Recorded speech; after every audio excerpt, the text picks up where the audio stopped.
پاکستان کے معروف مصنف و ہدایت کار خلیل الرحمان قمر نے ایک بار پھر انڈسٹری کی صف اول کی اداکارہ ماہرہ خان کے بارے میں کہا ہے کہ اب وہ کبھی بھی ان کے ساتھ کام نہیں کریں گے۔ حال ہی میں خلیل الرحمان قمر نے محسن عباس حیدر کے پروگرام پبلک ڈیمانڈ میں شرکت کی، جس میں انہوں نے کہا کہ ماہرہ خان اور میرے درمیان جب تنازع ہوا تھا تو شوبز انڈسٹری کے کئی لوگوں نے ہمارے درمیان ثالثی کا کردار ادا کرنے کی کوشش کی تھی، لیکن اس کا کوئی بھی فائدہ نہیں ہوا۔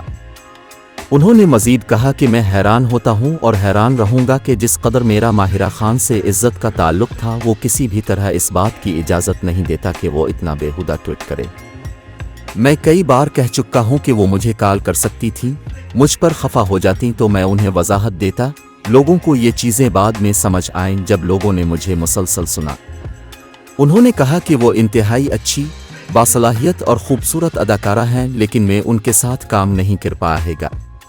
واضح رہے کہ خلیل الرحمان قمر گزشتہ 3 سال سے ماہرہ خان کے خلاف اس وقت بیانات دیتے آ رہے ہیں، جبکہ مارچ 2020 میں ڈرامہ ساز نے ایک ٹی وی شو میں سماجی رہنما ماروی سرمد کے خلاف نامناسب زبان کا استعمال کیا تھا اور ان کے بیان پر ماہرہ خان نے بھی افسوس کا اظہار کیا تھا۔